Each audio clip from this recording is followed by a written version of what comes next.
বন্ধুরা, আজকের আলোচ্য বিষয় হচ্ছে যে কি করে আপনি আপনার চারা গাছ সহজে তৈরি করতে পারবেন দানা থেকে, আর কিভাবে গাছ পরিচর্যা করলে গাছ মরবে না, চারা সহজে জার্মিনেট হবে এবং সহজেই আপনি আপনার কাঙ্ক্ষিত ফলাফল পেতে পারেন। এই গাছগুলি হচ্ছে জিলার্ডিয়া। কত সুন্দর গাছগুলি দেখুন বেড়েছে। এখানে দেখুন এই চারা ছাড়া আবার নতুন গাঁদা গাছ আমি তৈরি করেছি, গাছগুলো বেশ বেড়েও উঠেছে। আর এই গাছগুলি, এই যে ডানা ঝড় হলো না, তার আগেই কিন্তু আমি এই গাছগুলি তৈরি করেছি। এই গাঁদা গাছগুলিতে অলরেডি ফুল চলে এসছে, দেখেছেন গাছগুলি বেশ বড়ও হয়ে উঠেছে। এই গাছগুলি কি গাছ বলুন তো? এগুলি সবই হচ্ছে ক্যাপসিকাম গাছ। এখানেও হয়েছে, আবার এই ছোট গামলাতে এখানেও হয়েছে অসংখ্য।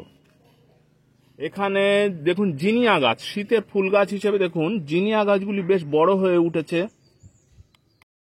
এই গাছগুলি হচ্ছে পেঁয়াজ গাছ। এখানে একটা পেঁয়াজ গাছ করেছি, এগুলি হচ্ছে লাল পেঁয়াজ। এগুলি এখান থেকে আমি পেঁয়াজ পাবো না ঠিকই, কিন্তু পেঁয়াজের যে কালি সেটি আমি পাবো। আর ওই ট্রেটাতে আমি করেছি ওগুলি সাদা পেঁয়াজ। এখানে দেখুন ক্যালেন্ডুলা গাছ। এখানে আমি যে দানাগুলি ফেলেছি সেই সমস্ত দানাগুলিতে দেখুন কোনো ধরনের কোনো ড্যামারেজ হয়নি, তার মানে এখানে কোনো সিডলিং গোড়া পচে মারাও যায়নি, আর গাছগুলি গ্রোথও ভালো হয়েছে। আজকে আমি আলোচনা করব যে কিভাবে আপনি সহজে সিডলিং তৈরি করতে পারবেন বা আপনি দানা থেকে চারা তৈরি করতে পারবেন। এটা অনেকেরই প্রবলেম।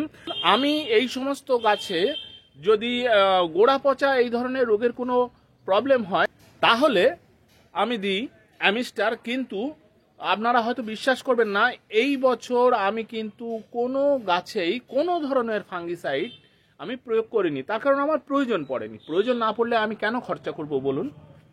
আর আপনারাও আপনাদের গাছের যদি শিকড় পচা রোগের কোনো প্রবলেম হয় তাহলে আপনারা ডাইরেক্ট দেবেন অ্যামিস্টার 1 লিটার জলে 1 থেকে 1.5 ml আপনারা মিশিয়ে সেটিকে সকালবেলা আপনি স্প্রে করে দিতে পারেন, ভালো কাজ পাবেন। আর আমার এই সমস্ত গাছে ফাঙ্গিসাইড প্রয়োগ করার কোনো প্রয়োজনই পড়েনি, তার কারণ আমি মাটিকে ভালো করে আমি শোধন করে নিয়েছিলাম। এই সমস্ত গাছগুলিকে আমি কোনো ধরনের কোনো রাসায়নিক সার আমি প্রয়োগ করিনি, তার কারণ গাছ যখন প্রথমে 2 পাতা করে বেড়ে ওঠে, তারপরে আপনি রাসায়নিক সার যদি প্রয়োগ করেন তাহলে এই বীজতলাতে বা স্বল্প জায়গার ভিতরে দেখুন অনেক গাছ রয়েছে, কোন গাছের গোড়ায় পড়ে যাবে কোনো ঠিক নেই, আর গাছের গোড়ায় পড়লে গাছের ক্ষতি হতে পারে। আমি এখানে কি ব্যবহার করেছি আসুন আপনাদের আমি দেখাই। এখানে এই যে এই প্রোডাক্টটি আপনারা অনেকেই চেনেন, অনেকেই আপনাদের কাছে আছে, অনেকেই আপনারা ব্যবহারও করেন, কিন্তু আমি যেভাবে ব্যবহার করেছি সেইভাবে আপনারা হয়তো ব্যবহার করেননি। এটি হচ্ছে বায়োভিটা এক্স। এটি 1 থেকে 1.5 ml কি অনেকে 2 ml করে আপনি জলে মিশিয়ে সেটিকে স্প্রে করেন গাছের গ্রোথের জন্য। বাট আমি একটাই জিনিস বলবো, এই যে বায়োভিটা এক্স এটি কিন্তু সিউইড এক্সট্রাক্ট। এটি আপনার প্ল্যান্ট গ্রোথ রেগুলেটর হিসেবে ব্যবহার করলে আমি যত না ফল পেয়েছি তার তুলনায় আমি গাছের গোড়ায় ব্যবহার করলে খুব ভালো ফল পেয়েছি। এখানে দেখুন আমি এই বায়োভিটা এক্স বা এই ধরনের সিউইড এক্সট্রাক্ট যে কোনোই আপনি ব্যবহার করতে পারেন, কোনো ব্র্যান্ড নেমের কোনো প্রয়োজন নেই। আমি এখানে ইফকোর সাগরিকাও আমি ব্যবহার করি। যাই হোক, সিউইড এক্সট্রাক্ট ভালো কোম্পানির মোটামুটি হলেই হলো। এই সিউইড এক্সট্রাক্ট আপনার পরিমাণ মতো জলে মিশিয়ে আপনি গাছের গোড়ায় প্রয়োগ করুন। গাছের গোড়ায় প্রয়োগ করলে এটি যেহেতু একটি উত্তম জৈব খাদ্য, অতএব আপনাকে কোনো চিন্তাই করতে হবে না, আপনি অটোমেটিক গাছের গ্রোথ দেখতে পাবেন। তো বন্ধুরা, ভিডিওটি আর দীর্ঘায়িত করলাম না। এখানে দেখতে পাচ্ছেন অনেক চারাই বেশ বড় হয়ে গেছে, আর এই ট্রেতে রাখা সম্ভব না, আমাকে রিপোর্টিং করতে হবে।